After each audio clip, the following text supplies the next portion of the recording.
Shikues të Alert, mirëmbrëma, përshëndetje nga ekrani i televizionit Ora News. Jemi në këtë emision të ditës premte, si çdo ditë, pra si çdo të premte në orën 21, me çështje që lidhen me cilësinë tonë të jetës, po e themi kështu, me çështje që lidhen me konsumin tonë të përditshëm, ne për ato çfarë na cënojnë apo na prekin ne si konsumator. Në fakt, në dy pjesët e para të programit do të flasim për një temë tjetër, pjesa e fundit ka lidhje me një çështje tjetër. Ditët e fundit, javët e fundit, muajt e fundit, por edhe vjet, par vjete e me radhë, ka pasur shumë raste të djegjes së makinave në rrugë, në ecje, në ndalim e tjera tjera. Ka pasur autobus të transportit urban publik, pra në qytetet tona si në Tiranë, Durrës, Sarandë, Delvinë. Ka pasur autovetura që kanë marrë flak, pra në ecje në Tiranë, Lezhë, Bulqiz, në hyrje të tunelit e Elbasanit, pra vetëm muajt e fundit, por edhe viti i kaluar kështu është shoqëruar. Mediat raportojnë fakt fillimisht për ngjarje të tilla, por pa dhënë detaje se çfarë ndodh konkretisht. Në biseda kafenesh mes shqiptarësh thonë hësër është impianti i gazit, po në fakt ka të ngjarje që të mos jetë impianti i gazit, ka të ngjarje që të jenë probleme të tjera, më madhore dhe ndoshta mungesë informacioni ose neglizhenca të drejtuesve të mjeteve, por edhe që lidhen me faktorë të tjerë, me të cilët do t'i diskutojmë me zotin Eduard Ndoka, është pedagog në Fakultetin e Studimeve Profesionale në Universitetin e Durrësit, dega teknologjia automobilash, më falni, dhe specialistë e impianteve të gazit në automjete. Kënaqësi që ju kam studio. Mirëmbrëma Granit, të falenderoj edhe unë për ftesën, edhe për temën. Është kënaqësi në fakt, mendova që bën interes, sepse kur e shohim gjithë në lajme trememi, sepse shumica jemi gati 1 milion përdorues automjete që qarkullojnë rrugët e Shqipërisë, përdorues shqiptar, jo vetëm ata, pa llogaritur ata që vinë. Kështu që besoj që ka interes sepse po ndodhin her pas here. Ka raportime në media, rrjete sociale, u dogj, mori flak, pamje, tjera tjera. Çfarë ndodh konkretisht? Çfarë po ndodh me automjetet? Është modeli, është mosha e tyre, cilat janë problemet? Le ta fillojmë pak me numrat.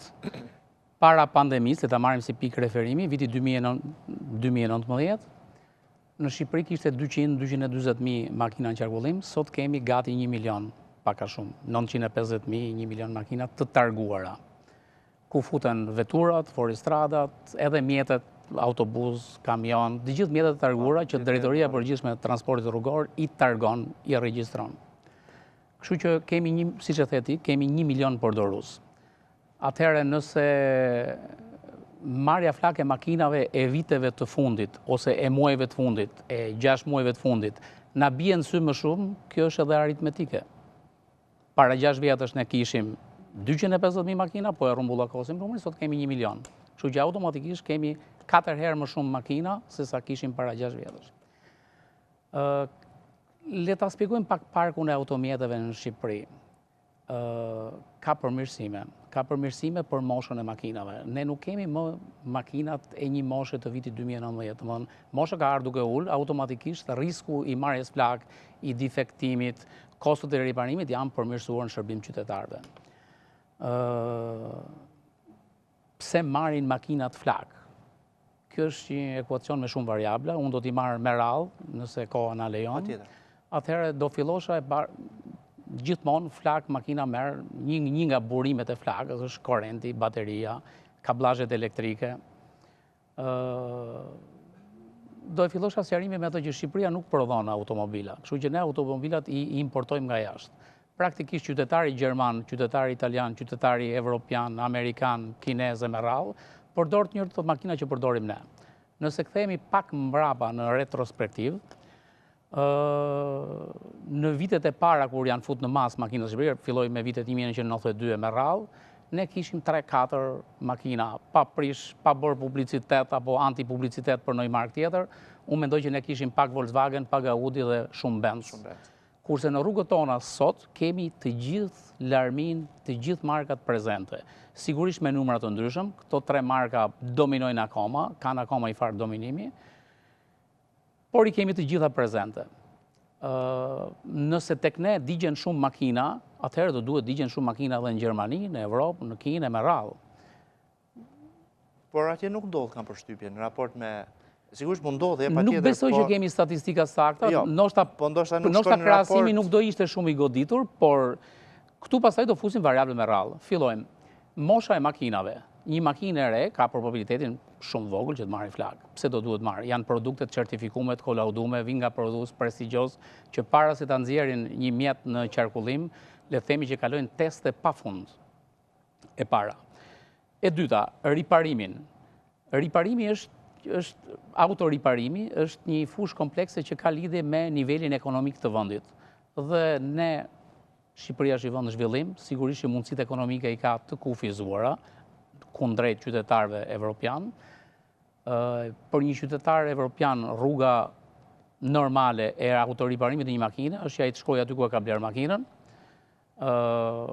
ku specialistët janë të trajnuar, ku specialistët përdorin pjesë këmbimi origjinale, edhe nëse i përdorin alternative, kanë eksperiencë, janë të trajnuar periodikisht e tjerë. Mekanikët tanë në vite i është dashur të adaptohen. Le të themi ato mekanikët e viteve të para, me ato aftësitë inovatore, pak nga halli, pak nga mundësitë të kufizuar ekonomike, janë adaptuar. Sot nuk është më e njëjta situatë. Ne sot kemi mekanik të trajnuar, mekanik të shkolluar, që punojnë në ambiente shumë të mira se para 25-30 vjetëve, që punojnë në ambientet pajisur me gjithë pajisjet diagnostikuese më të fundit që tregu botror ka sot. Praktikisht një mekanik shqiptar punon në kushte të përafërta, nuk po e them të barabarta, me një mekanik gjerman, italian, europian, amerikan e tjetër. Por ka diçka, ne nuk e blejmë makinën të një, nuk po flas për makinat me 0 kilometra, të përdorura kryesisht. Shumica makinave në Shqipëri të përdorura janë. Pra, vinë të përdorura. Megjithëse ka një trend drejt makinave me 0 kilometra, që është e mundësish ekonomike. Ne nuk e blejmë të një tregtar që është edhe një farë, ka dhe një farë servisi që i bën një diagnostikim përpara makinës e tjera tjera. E blejmë në Shkozet, në Tiranë, në një rrugë të një makinë që ka tabelën shitet, në rrjetet sociale e tjera. Tek ne është pak e egzageruar, numri më i madh i shit blerjeve të këtyre makina bëhet dorës dytë në shitës të vegjël, të mesëm e tjerë, jo te koncesionarët, ka një, numrat janë disproporcional kundrejt shteteve evropiane më të zhvilluara. Kjo ka lidhje me stadin ekonomik të Shqipërisë, kështu që ne stadin ekonomik të Shqipërisë nuk mund ta ndryshojmë në 4, 5, 10 apo 20 vjet. Por mendimin tim si specialist i fushës, ne në këto vite kemi bërë hapa galopant. Do deshëm të gjithë të këtë situata kishim më të mirë. Por po të kthejmë kokën dhe të shikojmë nga ku jemi nisur, unë besoj që kemi përmirësime të dukshme. A ka vretje, a ka problematika, sa të dush. Ka problematika ku një pjesë të zgjidhjeve duhet na vinë nga organet, nga institucionet drejtuese që mbikëqyrin tregun, që asistojnë, që nga ligjvëndësit, Drejtoria e Përgjithshme e Regjistrimit DPSHTR, që i themi në zhargonin e përditshëm, e me radhë. Megjithatë edhe evropianët blejnë makinat përdorura. Patjetër. Atë mënyra të vendi ku blihen, nuk them se blihen. Shumë rrallë makinat riparohen tek vendi ku blihen e dorës dytë. Në përgjithësi shkon brendi tek brendi. Ti ke një Mercedes, shkon tek Mercedesi ose tek oficinat e autorizuara. Duhet kemi edhe një gjë parasysh. Ne jemi një treg i vogël. Jo vetëm në numër, por edhe në hapësirë. Domethënë, nëse do t'i referohemi shtetit italian, nuk është asnjë problem në Itali të çosh makinën ta riparosh 60-100 kilometra larg vendbanimit.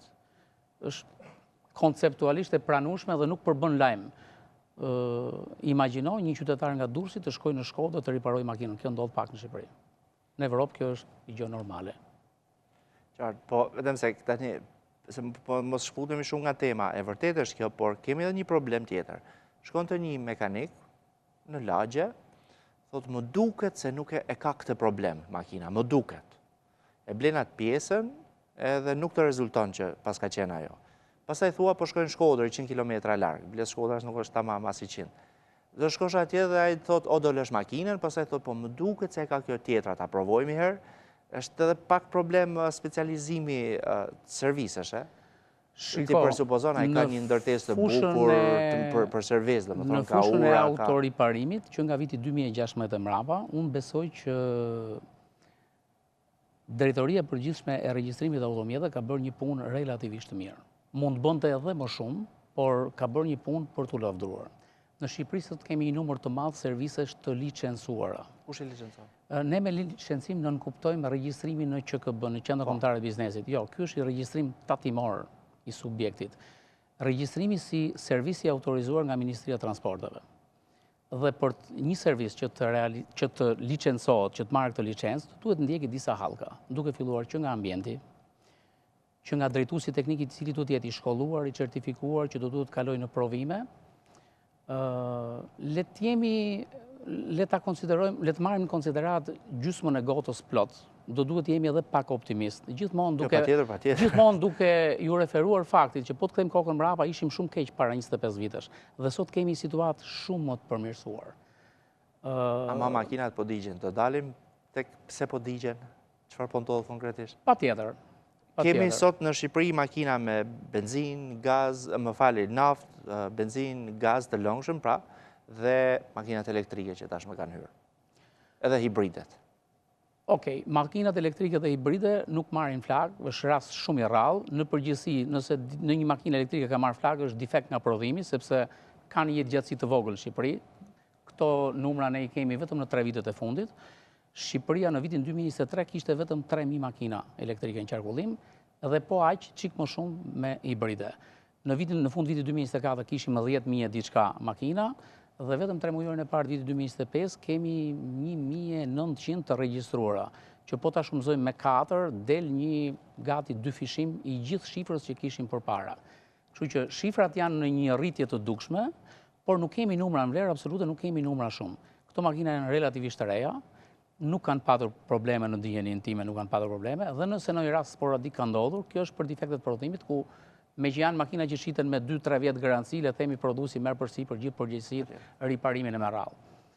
Makinat e benzinës marrin flak ose nga lidhjet elektrike, të cilat mund të vinë nga riparimit tek personel i pa aft, tek personel i pa trajnuar e me radhë, me pjesë ndoshta jo origjinale, alternative, këtu i referohem shumë sistemit të ndriçimit, dhe nga katalizatorët, që është i problemi madh. Kjo vjen nga mosha e makinave. Ne kemi moshë makinash mbi 10 vjeçare, po të mendosh një katalizator kur del makina nga prodhimi, një katalizator ka një gjatësi 100.000 km deri në 100.000 milje, 100 deri në 160.000 km. Neve na futën në treg, makinat përdorë me 2, 3, 400.000 km, kështu që le të themi vinë me një katalizator gati për të ndryshuar. Edhe normat e rigoroze tek pikat tona të kolaudimit, që prej disa vitesh tash janë shtetërore, ka një kontroll rigoroz. Nuk është më kollaj në pikat e kolaudimit, ti të kalosh kolaudimin siç e kalosh e para 20 vitesh. Nuk kalon më kollaj. O do duhet i bësh shërbim makinës, apo jo. Këtu kthehemi tek kostot. Nëse do duhet të zëvendësojmë një katalizator të një makine benzine, ka një kosto që i kalon 500 eurot. Bashkë me katalizatorin do duhet në rondë 2 sondat, landa 1, landa 2, ka makina me 2 marmita, me 2 katalizator, me 4 sonda, kështu që kostot dyfishohen akoma. Për një treg të varfër, për një treg relativisht varfër në krahasim me shtetet e Europës, le të themi që ne jemi munduar të adaptohemi këtij tregu, kështu që klienti që nuk ka mundësi ta blejë të re, ndron pjesërisht ose ka raste që përdorin edhe të përdorur. Kjo është një nga arsyet, nga bllokimi i katalizatorit, katalizatori brenda coptohet, mos harrojmë që nga presioni i gazrave të shkargos temperatura shkon 600-700 gradë, është një pikë e nxehtë, nga ku realisht makina mund të marrë flak, nuk është shumë e shpeshtë tek makinat e benzinës, por ndodh. Mos harroni që për këto makinat vjetra do të ndodhë edhe në Gjermani dhe në Itali, nuk është që i bëjnë dot bisht. Vim tek makinat e naftës ku problemi është pak më i madh. Po, pashku te makinat e naftës. Çfarë ndodh me çështjet elektrike që lidhet me sistemin e ndriçimit, sepse një problematik që nuk lidhet me zjarret të rast është ky sistemi i ndriçimit që vën disa neone, që në gjykimin tim ato janë verbuese në çdo moment, imagjinojnë në net me shije etj. Për sistemin e ndriçimit dhe që nuk duhet përvendosen, nuk duhet lejohen. Sistemi i ndriçimit ka probleme. Unë do i ndaja në 2 kategori. Në kategorinë e gjeneratës së re, ku autoveturat përdorin ndriçim LED, i cili nuk ka temperaturë dhe rreziku është gati zero. Kurse makinat e vjetra që përdorin ndryqim halogen është problematik, sidomos ke lampat e sinjaleve poshtë që janë me drozera. Atëherë, tregu jonë është i mbush me produkte nga gjithë anët e botës.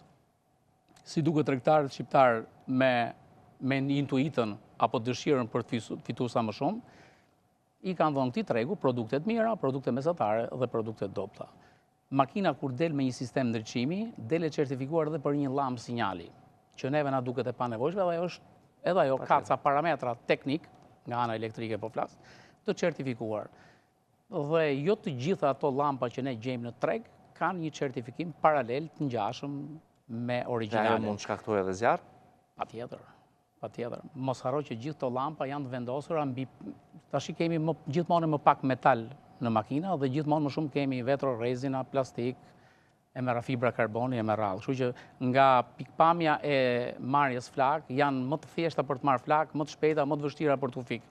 Në përgjithësi makinat që marrin flak digjen plotësisht, domthon shërbimi zjarfikës apo vetë shoferi me ato bombrën e vogël që ka këndime më shpejt nuk arrin kurrë ta elimish. Janë raste shumë të thella. Që edhe bombrën as pra mbajnë po. Shoferët. Do duhet i majnë, është detyrim ligjor. Pastaj ka pasur periudhë që policia dhe e kërkonte shumë, po si duket që ne bëhet me fushatë dhe ndoshta kërkuan edhe ato pajisjet e ndihmës para, ishte fushatë për të shitur. Se ato kishin ardhur në Shqipëri para se dilte vendimi për t'i pasur, ishin bler, ishin bërë gati, po histori tjetër kjo pastaj. Nuk e di këtë, por këto janë aksesor që makina duhet i ketë. Duhet i ketë. Bile dhe shoferi kur merr patentën, një pjesë e trajnimeve teorike ka lidhje edhe me kutinë e ndihmës shpejt, edhe me përdorimin e bombrës, patjetër. Me përdorimin e bombrës, mos harro që ne marrim makina të vjetra dhe këto bombrat që ne i gjejmë, këto makina që na vijnë mund të jenë në makinë prej 5 vitesh, 10 vitesh, ti mund ta kesh, po ndoshta nuk funksionon, kështu që do duhet bëjmë kujdes më shumë. Për të vazhduar bisedën, kthehemi tek makinat e naftës ku problemi është pak më i madh. Dhe kjo ka lidhje me një rregullore që Komuniteti Evropian implementoi në vitin 2009, kur futi normativën europes. Domethënë, në qoftë se kemi parasysh motorin e një makine, gazrat e djegës të shpërthimit të karburantit brenda do duhet të shkarkohen tek marmitat, tek tubi i gazrave të shkarkos. Direkt mbas motorit vjen katalizatori, i cili është një pjesë e marmitës ku kryhet reaksioni mirëfillt kimik. Gjithë katalizatoret e çdo makine janë të prodhuar për x milion reaksione kimike. Përfundon ai cikël reaksionesh kimike dhe është për të zëvendësuar, nuk ka zgjidhje, nuk riparohet. Tek makinat e naftës, mbas katalizatorit vjen direkt filtri DPF, ose ne i themi antipartikulato. Po, ose partikular në zhargon të përditshëm. I cili në nivel ambiental ka ulë ndotjen për rreth 80%. Por nuk është një produkt i pavdekshëm, nuk është që i vendoset makinës dhe ti derisa të prishet ajo makinë ke me vete. Është një produkt që ka jetë gjatësi, kur është makinë me 0 kilometra, nga 150 deri në 200.000 kilometra. Me që ne përdorim makinat përdorme me një numër kilometrash që është paka shumë kjo shifër, por edhe shumë më të mëdha për shumë makinat vjetra, standardi i Shqipërisë është Euro 4. Ti mund të importosh nga gjithë vendet e botës një makinë, mjaftoi që të jetë Euro 4. Kështu që jemi larg atij nivelit evropez. Në serviset tona përdoret rigjenerimi i këtij filtri. Po të hapësh YouTube-in apo të komunikosh me mekanik të ndryshëm, ti merr një larmishmëri përgjigjesh dhe të bien gjithë rregullat teknike, domthon shkencëtarët, shpikësit e këtij produkti do duhet t'i heqim nga puna. Sepse ti rigjeneron një produkt që ka jetë gjatësi X, nëse ka kaluar aq kilometra, ai duhet të zëvendësohet. Rigjenerimi është i barsalet shqiptare, ndoshta nga që ne kemi pamundësi ekonomike për të shpenzuar X lek për ta marrë makinën. Në shumë servise bëhet ky rigjenerim, i cili nuk është gjë tjetër, por është që elektronikisht ne i hedhim i çik më shumë karburant, e çojmë makinën në 3000 xhiro për 20 minuta gjysmore, por nuk kemi riparuar asnjë gjë. Pra ideja është për të zhbllokuar gjoja ky rigjenerim e tjerë. Por realisht arrihet një zhbllokim mekanik, por është një zhbllokim që ty brenda vitit ti do ta përsërisësh. Është i lloj abonimi, që nëse i person do ta marrë 5-6 vjet makinën, harron që me këto lekët e 5-6 herë riparimeve, mund ta zëvendësonte me i të ri dhe s'do kishte probleme. Kjo përdoret shumë në Shqipëri. Po si shkaktohet zjarri për ata që na ndjekin? Atëherë, temperatura aty rritet frikshëm, 600, 700, 800 gradë. këto makina në përgjithësi nuk marrin flak gjatë ecjes, marrin flak më shumë në momentin që ti e ndalon makinën. Në ecje është ajri që të vjen kundër dhe fluksi i ajrit nuk të lën flakën që ta marri. Në momentin që ti parkon aty makina merr flakën. Është rregullore teknike parashikojnë zëvendësimin e filtrit antipartikular. Tashi pse në Shqipëri ka më shumë djegje? Le ta marrim mirë qenë që ka më shumë në raporte numrash, pastaj duhet pa edhe në raporte numrash. Këtu ndërhyn shumë edhe cilësia e karburanteve. Sepse e njëjta makinë, nëse në Gjermani bën 200.000 kilometra me filtrin antipartikular që ka nga prodhimi, do duhet i bën të këto edhe në Shqipëri. Për eksperiencë, për ato që ndigjojmë, kjo nuk rezulton. Kështu që niveli i cilësisë karburanteve në Shqipëri, si duket lë për dëshmiruar, nuk e di sa shumë, është e vështirë për tu vlerësu. Por nuk ka si spjegohet që tek ne filtri, domethënë çdo servis që merret me këtë punë, po të shkosh në çdo ditë të muajit ti gjen makina që duhet ta rigjenerojnë. Të aksesorë të rëndësishëm, i cili na mbron ambientin, shumë i rëndësishëm. Ka dhe mënyra për të eliminuar elektronikisht, fizikisht, por do ndosim ambientin. Shkojmë te kollaudimi dhe ngelim atje në provim. Kështu që është i produkt që zgjidhjen e ka ta zëvendësoj, jo ta rigjeneroj. Rigjenerimi është zgjidhje praktike e përkohshme. Nuk është ndaluar me ligj. Nuk ka ndonjë udhëzim, urdhër që ta ndalojë rigjenerimin, besoj. Jo, rigjenerimi nuk e ndalon. Le të themi që ti i zgjat jetën, por nuk është i zgjidhje. Nuk është zgjidhje. Për shpëtuar nga flakët, mbi gjitha. Në Evropë, për aq sa informacion kam unë, kjo nuk është një procedurë shumë e përdorshme. Edhe atje përdoret diku, sidomos serviset vogla, periferike e tjerë, por në përgjithësi është ta zëvendësojmë dhe ne kemi 100, 150, 200.000 kilometra dhe makinën e kemi në rregull. A ka ndonjë mundësi teknike që kontrollet teknike, pra kolaudimet, e thon ndryshe, ta kuptojnë që partikulari është i rigjeneruar, apo nuk ndryshon tek sistemi i gazave? Tek pikat tona të kolaudimit kjo nuk arrihet, po nuk arrihet as në Evropë. Të them edhe gjë që niveli i kolaudimit në Shqipëri është shumë i mirë. Unë njoh mirë sistemin italian të kolaudimit, le të themi që ne bëjmë një kolaudim makine shumë më të mirë se në Itali. Shumë më të mirë se në Itali. E them këtë me kompetencë, por për Italinë them shumë. Kur e them për Italinë, respektivisht edhe për Evropën. Kontrollat jona, sidomos në vitet mbasi SGS-ja iku dhe shteti shqiptar DPSHTR-ja e administron vetë, për mendimin tim, shërbimi i kolaudimit makinave është i mirë. Domethënë, një person para se shkojë te kolaudimi do duhet të shkojë tek mekaniku, të kontrollojë makinën, por ndryshe nuk është i sigurt që ai e kolaudon makinën. Te kolaudimi kapet eficienca normale, mesatare apo dobët antiporrës, sepse te gazet e shkargos është sonda dhe ty të del ajo. Por që ti e ke rigjeneru apo jo, kjo është virtuale. Edhe po ta kapin për sa kohë nuk është ndaluar me një dokument zyrtar? Unë do të flisha vetëm pak për katalizatorët. Siç është rigjenerimi i filtrit antipartikular, në Shqipëri përdoret shumë larja e katalizatorit. Nuk bën sens. Është një pjesë e marmitës e cila bën reakcion kimik dhe është e prodhuar për X milion reakcione kimike. Në momentin që i ka i zëru këto, nuk ka më maroj, do duhet ta zëvendësosh. Do thyhet, të plasaritet, shkon te kolaudimi ngel, ndot ambientin. Shiko, tek ndotja ambientit, ne nuk duhet ta përdorim si barsalet. Mos harroj që kemi 5-6.000 metra oksigjen, do duhet ta mbrojmë gjithë këtë. Dikush me makinën, dikush me mos prerjen e pemëve, dikush me mos hedhjen e mbeturinave, me që jemi tek fusha e makinave, le të rrim te gazet e shkargos. Ne nuk do duhet ta rregullojmë filtrin, ta zëvendësojmë filtrin antipartikular DPF-n e famshme, apo katalizatorin, sepse kolaudimi na ngel. Do duhet edhe si qytetar të ndërgjegjësohemi, që kjo është i domosdoshmëri. Kjo ka lidhje me të ardhmen, me të nesërmen e fëmijëve tanë, e brezave të ri. Ne nuk jemi të autorizuar ta mbyllim këtu. Për qeni sinqert për kolaudimin, dhe jo për t'ja bërë qefin, fare atyre, kam dëgjuar se më herë dikur mund të lihen ndonjë lek aty te kroskoti e kalon te makina. Dikur, më herët. Nuk i marrin më.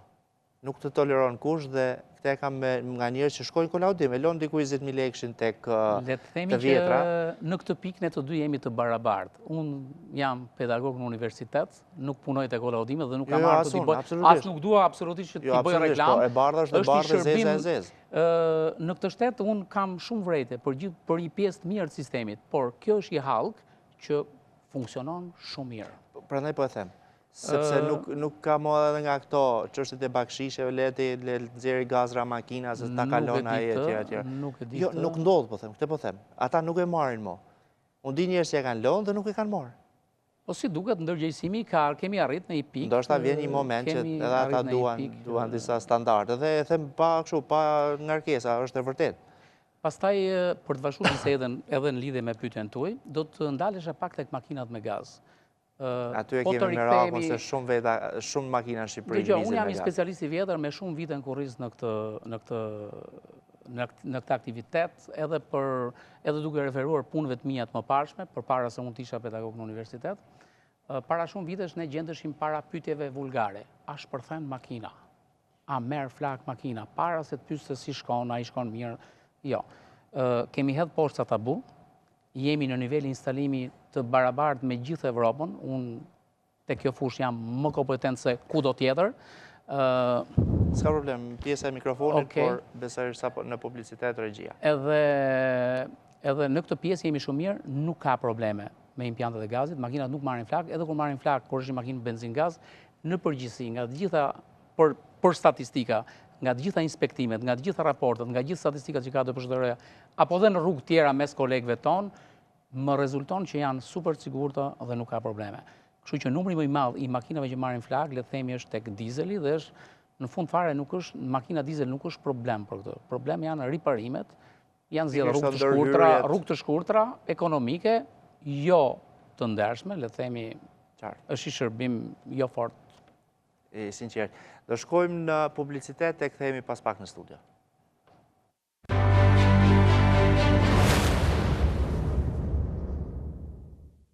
Jemi sërish në alert dhe ashtu si në pjesën e parë, po flasim për situatën e zjarreve në makina, pra ato çfarë her pas here dëgjojmë, lexojmë apo shohim në media.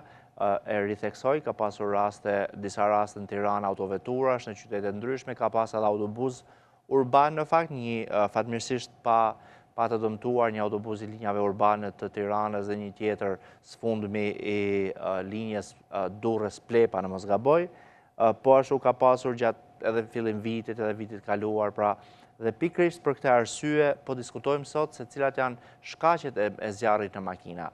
Perceptimi i publiku që janë makina me gaz sigurisht nuk qëndron, por ka dhjetra arsye siç e shpjeguam në pjesën e parë. Profesor, shkurtimisht, para se të kaloj në disa çështje shumë më të rëndësishme, sigurisht, që lidhen pastaj me pasojat ose me atë çfarë do pritet ndodhi më vonë tek ne në Shqipëri, e lam shkurtimisht te gazi, pra që nuk ka rrezik, dhe sepse, bombula nuk shpërthen, cilat janë ato masat e sigurisë edhe për rast aksidentesh, se njerëzit mendojnë që në rast aksidentesh shpërthen etj. Makina. Është një sektor që e njoh mirë prej shumë vitesh. Është një sektor i ri në Shqipëri, kështu që kur ne kemi filluar instalimin e impianteve të gazit në Shqipëri, të gjitha oficinat, pak a shumë në kohë, kanë filluar me teknologjitë më të mira, me fornitor Made in Italy, produktet më të mira, nuk po bëjmë brand edhe për të mos prish atë rregullat publicitare të kanalit. Jo, pastaj të jap faturë, nuk ka problem. Por në Shqipëri janë prezent brandet më të mira botërore, nivelit botror. Këto brende i kanë marrë masat vetë. Kështu që si produkt është absolutisht i garantuar, i certifikuar, i kolauduar, është në nivel maksimal. Por kujdes, një makinë me gaz, me një impiant gazi, me të gjithë aksesorët më të mirë në qarkullim, më të sigurt, i instaluar nga një teknik i pakualifikuar, është i problemi madh, sepse cilësia e produktit ty të garanton nga një ranë, për një pjesë të problemit. Pjesa tjetër është ka lidhje me teknikun që instalon. Ai do duhet ndjek ca rregulla rigoroze. Do duhet t'i rri larg temperaturës, të mos dëmtoj makinën vetvete, t'i lejoj mekanikut që të bëjë shërbimet bazë makinës që makina ka, makina është me benzinë, do duhet vjedhë tekniku i benzinës ta riparojë, kështu që nuk do duhet mbi vendosen impiantet njëri me tjetrin. Këto impiantet në Shqipëri certifikohen dhe nga një certifikues i ndërmjetës mes DPSHTR-s që e regjistron përfundimisht, një certifikues i ndërmjetëm i cili ka marrë përgjegjësi teknike juridike dhe i bën një kolaudim vetvete. Serviset që montojnë impiante gazi janë të gjitha serviset të licencuara teknikisht, këtu nuk i referohem regjistrimin në QKB e sqaruar në pjesën e parë. Kështu që ne punojmë në kushte evropiane, për shumë shtete evropiane dhe më mirë se ato. Jam i sigurt e kjo. Tek sektori i gazit kanë qenë, unë besoj që pak frika, pak sensibiliteti. Shqipëria nuk ka numrat, makinave që kanë shpërtyer edhe në fillimet e veta, dhe është bërë punë, për mendimin është bërë punë më mirë se sa me benzinën, me naftën, apo edhe me elektriket, në fund fare. Profesor, në pjesën e parë folet për çështjen e, po themi, nivelit të një pjesë të specialistëve, të serviseve, nivelit serviseve tjera. A studiohen shkollat tona profesionale në universitete këto fenomene, zjarri, defekti, partikulari, problemet tilla teknike që lidhen me sigurinë tonë? Atëherë, pjesërisht zhvillohen prej shumë vitesh, por në mënyrë të thelluar, në këto 5-6 vitet e fundit, studiohet në gjithë shkollat profesionale, të mesme dhe të larta. Unë jap mësim në një nga programet, Fakulteti Studive Profesionale Teknologjia Automobilesh, dhe specialistët sistemet të kondicionimit, ku këto janë lënë të mirëfillta, janë programe të mirëfillta, me kurrikull të aprovuar, të konsultuar me grupe interesi, me konsumator, me lektor, me inxhinier. Kështu që këto janë lëndë që studiojnë mirë në të gjitha, edhe në institucionet private. Problem i madh është updatimi i këtyre programeve. Të konfirmoj që ne po kalojmë një revolucion teknik në fushën e transportit rrugor, në lidhje me automjetet. Po e filloj pak nga mrapa. Makinat Euro 3 kanë vazhduar për 7-8 vjetë. Makinat Euro 4 për 7-8 vjetë të tjera. Makinat Euro 5 për 6-7 vjetë. Tash i fillojnë Euro 6, Euro 6A, Euro 6B, Euro 6C. Ne kemi ndryshime për një vit, për 6 muaj, për 2 vjetë. Nuk është e kollajt që në një program ta modifikosh në 6 muaj. Kështu që vetë procesi burokratik i rinovimit të këtyre programeve, edhe nga rregullat që ministria që mbikëqyr gjithë procesin na imponon, është i vështirë, ne mundohemi të jemi me hapin e kohës. Ne nga shkollat tona praktikisht dalin ato specialistët për cilat kemi vretje. Kam vretje edhe unë si pedagogi atyre, sepse edhe unë fund fare të çoj makinën time ta riparoj tek një nga këto studentët e mi. Kam vretje, por kalojmë një periudhë negative në përgjithësi. Ti çohet ai që ka marrë notë mirë, që e ka merituar. Jo gjithmonë nota përkon paralelisht me aftësitë. Ne mundohemi të jemi të rregullt, korrekt e tjerë, por jo gjithmonë nota shkon paralel me aftësitë teknike të një personi. Kjo ka lidhje edhe me personin vetvete, edhe me eksperiencë dhe me faktin nëse ai këto diplomat që ne lëshojmë i përdor në praktikë apo jo. Tash kemi filluar dhe një eksport të madh të fuqisë punëtore. Unë themi gjë që të gjithë serviset, sidomos që serviset e mëdha, kërkohen mekanik të gjitha kategorive. Kjo tregon që ka uri të madhe, vetëm do duhet të kuptojmë që mekanik kërkojnë tash serviset tona. Tash do duhet i shërbejmë makinave Euro 5, Euro 6, elektrike, hibride. Kështu që nuk na mjafton më një mekanik që vjen i pashkolluar, i patrajnuar, që vetëm na ndihmon, na jep ato veglat e punës, na i lan, na i pastron. Na duhen mekanik që do duhet të njohin skema elektrike, do duhet të njohin programe kompjuterike, do duhet të kenë një praktik pune, jo vetëm shkollim, po edhe i praktik pune të lidhur. Programet tona profesionale, krahas leksioneve në teori, kanë dhe praktika profesionale. Do të pyesja se tani po spunoj ku do e marrë praktikën? Atëherë, një nga lëndët është praktika profesionale. Studentët tonë, shkollat tona profesionale janë 2 vjeçare, po flas posaçërisht për Universitetin e Durrësit, ku studenti bën vit parë dhe vit dytë praktikë profesionale, është lëndë e mirëfillt me 90 orë si gjithë lëndët tjera teorike, ku studentët e bëjnë ato që gjejnë zgjidhje, shumica i kanë gjetë zgjidhjet në servise private dhe pedagogët i mbikëqyrë në serviset veçanta. Pjesa që nuk arrin të gjejnë, shkolla ka laboratorin e vet. Por për laboratoret e shkollave un kam pak vërejtje se e para se është e pamundur. Është e pamundur cila do Ministria e Arsimit e cili do vend botës ta zhurnojë apo të updatetojë laboratore në 6 muaj në 1 vit. Vetë procedurat e tenderimit, procedurat burokratike, mënyra se si ecën shteti në përgjithësi, nuk e kam fjalën vetëm për Shqipërinë. Jo, patjetër, ka. Janë aq vështira sa që ne zhvillimi teknologjik na tej kalon, na parakalon, nuk kemi çfarë t'i bëjmë.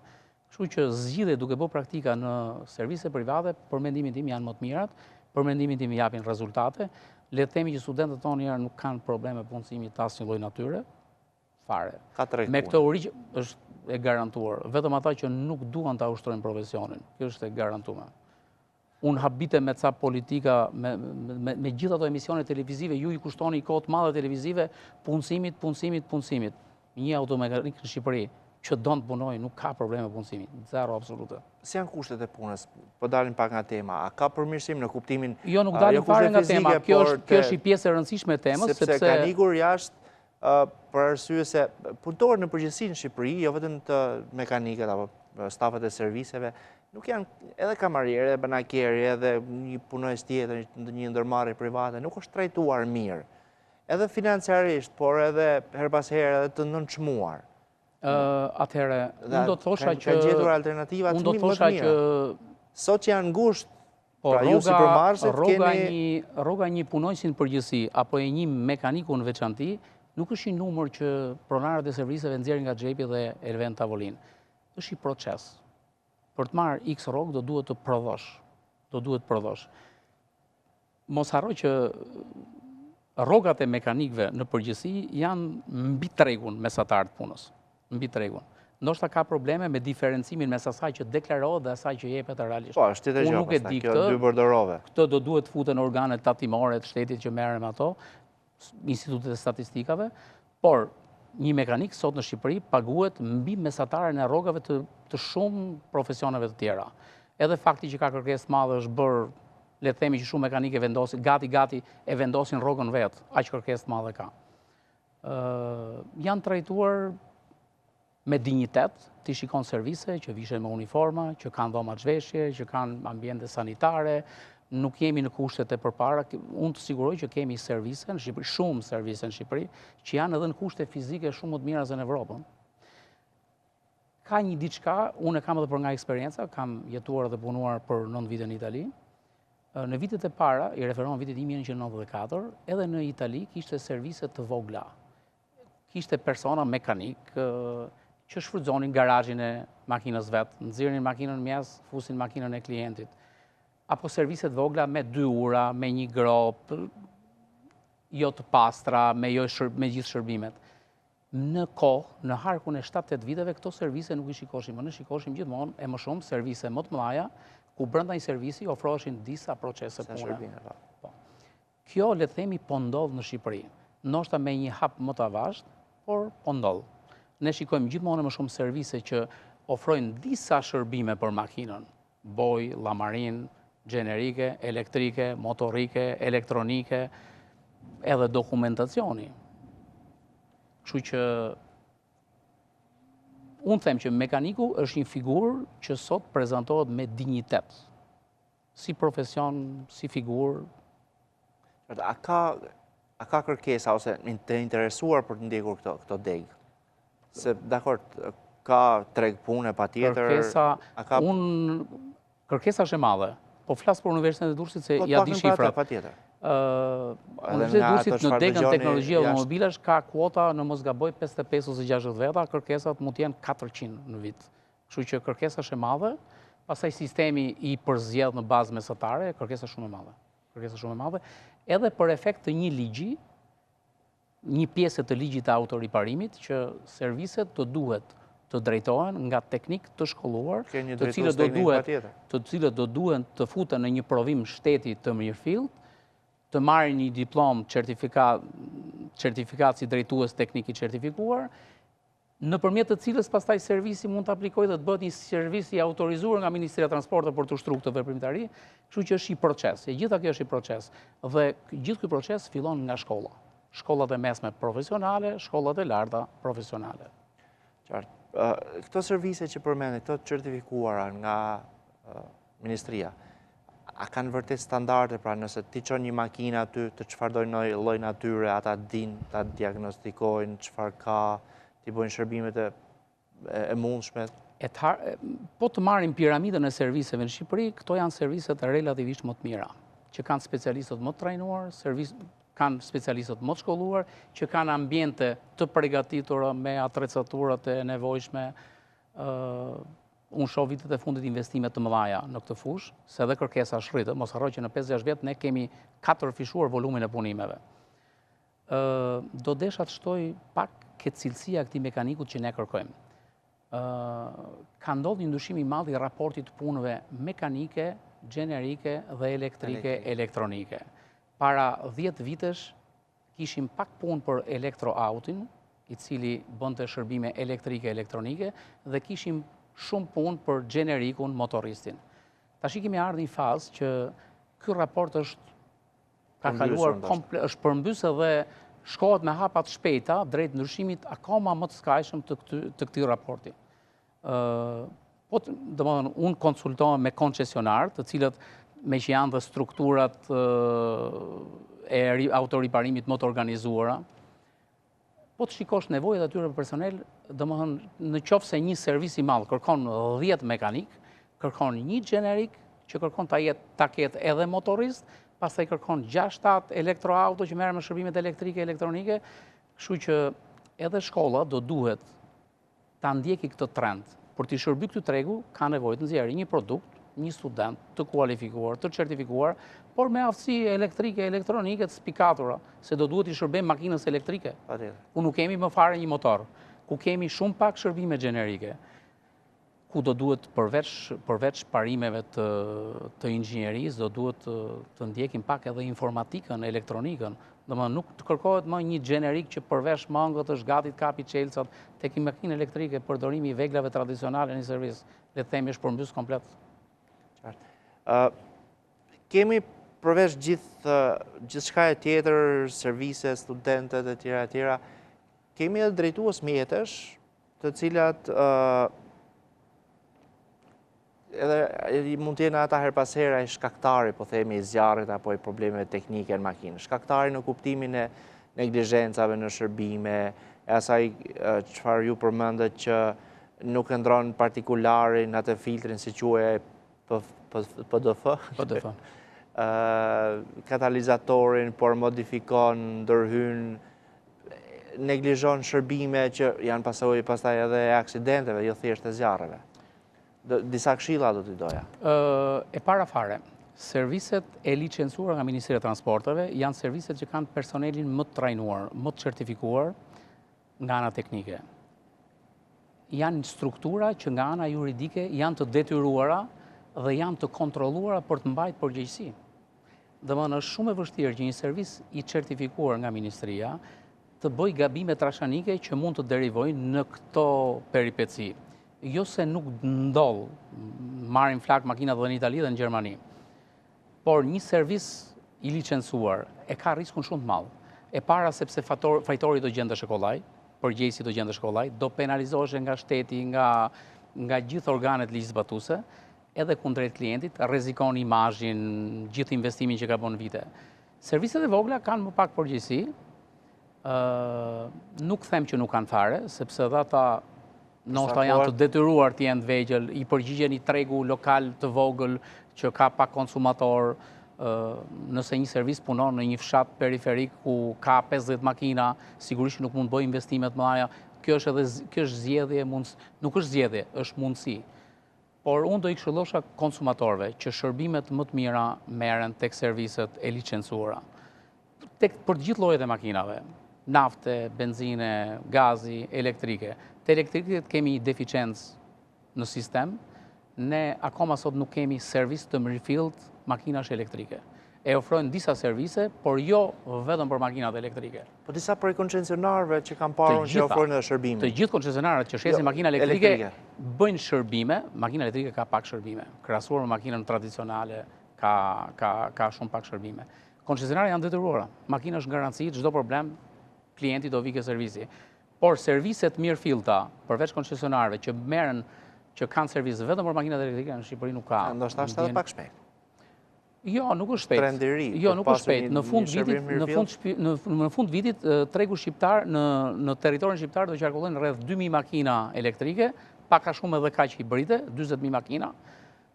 40000 makina përbëjnë gjysmë pikë përqindje të gjithë tregut. Mos harro që Italia ka vetëm 1%.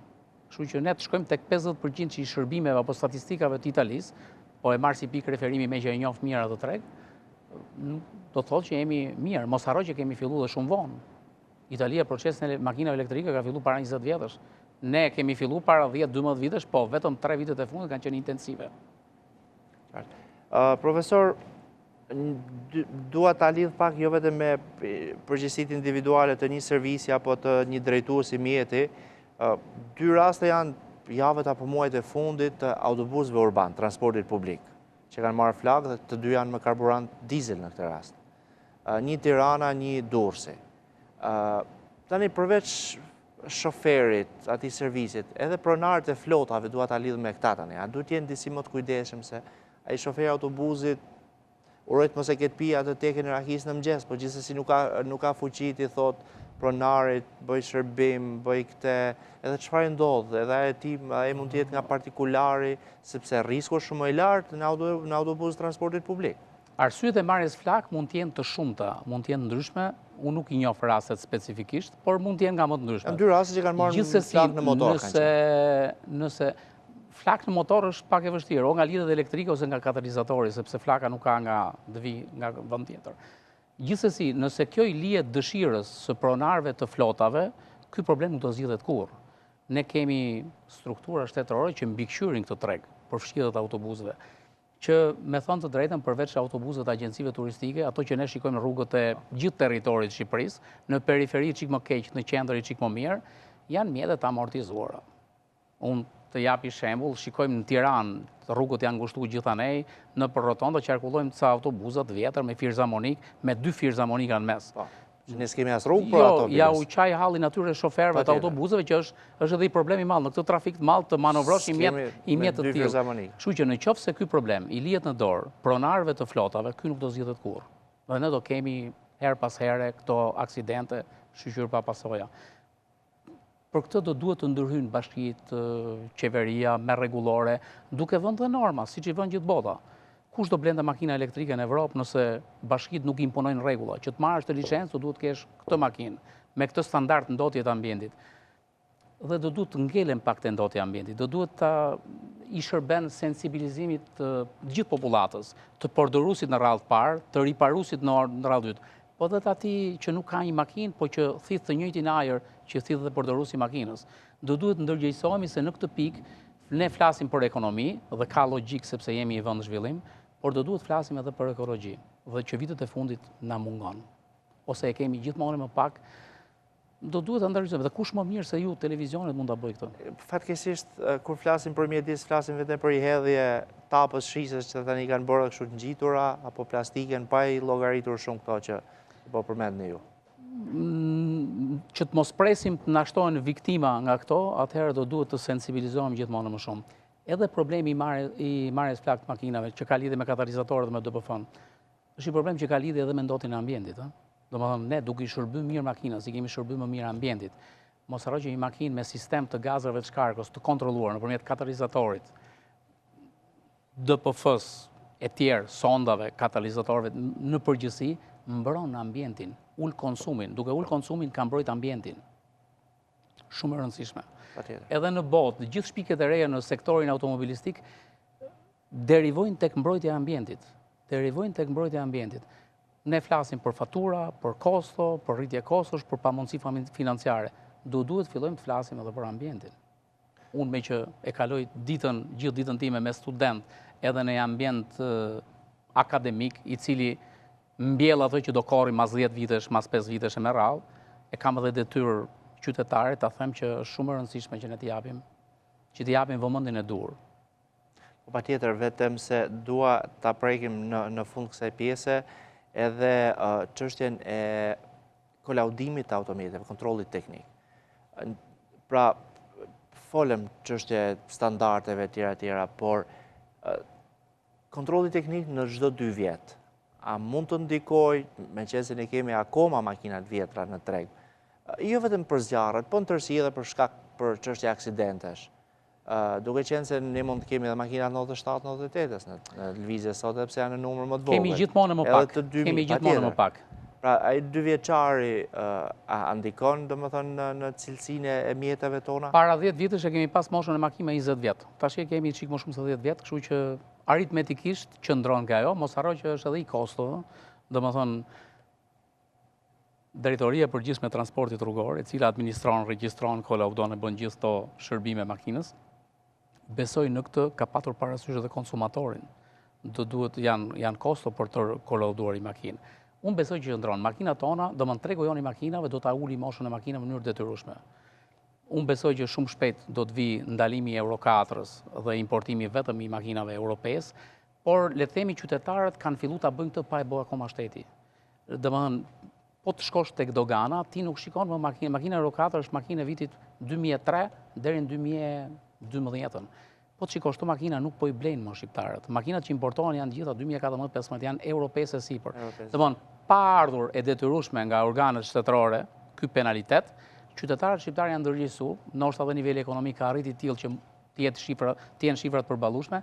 Ne sot nuk po blejmë makina Euro 4. Nuk besojnë që ka ndonjë numër të madh. Qarkullojnë ato që janë targuara, por makinat e reja Euro 4 po vinë pak ose as pak. Gjithmonë më pak. E di çfarë na ka bërë një të keqe në thojza ky kolaudimi çdo 2 vjet, ja thash dikujt sot në DPSHTR, falni, në telefon. Harrojmë të paguajmë taksat e makinës. Sepse zakonisht jemi mësuar që taksat i paguajmë kur shkojmë te kontrolli teknik, pra një vjet, se janë e njëjta ditë, e njëjta periudhë, i paguajmë kur shkojmë aty, pra një rrugë 2 punë. Dhe tani kur kolaudimi, kontrolli teknik një herë në 2 vjet, ne nuk na bie mendja, edhe po duam, shkojmë t'i paguajmë. Ka ndodhur mua. Dëgjoj, Shqipëria shkon drejt Evropës. Ne kemi hapur i proces të madh, është i proces që e ndjekim të gjithë, kush më shumë, kush më pak. Kishte më shumë për gallat në këtë moment, se sa... Jo, qëndrona, unë e vlerësoj edhe atë tërheqjen e vëmendjes. Më ka qelluar mua. Dëgjoj, është realisht më ka qelluar mua. Domethënë, gjithë Republika e Shqipërisë është një proces drejt Evropës. Autoriparimi, kolaudimi, shërbimet e makinës janë vetëm një pikë e vogël e gjithë këtyre proceseve të mëdha që po ndodhin. Sigurisht që ne gjithë të procese po i përmirësojmë, po i kuadrojmë në norma, ligje, rregullore e tjerë, në cilësi shërbimi, ndoshta diçka nuk e bëjmë mirë, me kalimin e viteve do ta përmirësojmë, por ky është proces. Nuk besoj që ka një formulë magjike që zgjidh kolaudimin, regjistrimin, apo si gjithë fushat e jetës, ushqimin, industrinë, të lehtë, të rëndë e tjerë. Kështu që ne do ta konsiderojmë këtë proces, do duhet me optimizëm të shikojmë gjysmën e gotës plot, është shumë e rëndësishme, edhe për t'i inkuraju këto mekanik të ri që merren me makina, sepse nëse do duhet t'i dekurajojmë vetëm me fenomene sporadike. Profesor, më kërkon regjia ta mbyll këtë pjesë, e kemi kaluar pak madje, unë të falenderoj shumë që ishe në alert dhe uroj shumë e shpresoj që t'ju keni shërbyer sadopak qoftë drejtuesve të mjeteve, qoftë të institucioneve publike, qoftë të serviseve, këshillat e profesor Eduard Ndokaj. Të falenderoj edhe unë për temën dhe për ftesën. Është kënaqësi gjithmonë. Edhe për mundësinë që më dhatë që unë të tregoj atë. Jeni gjithmonë i mirëpritur absolutisht. Mos u largoni nga ekrani, në pjesën e tretë do të kemi një tjetër temë po kaq interesante. Shihemi pas pak.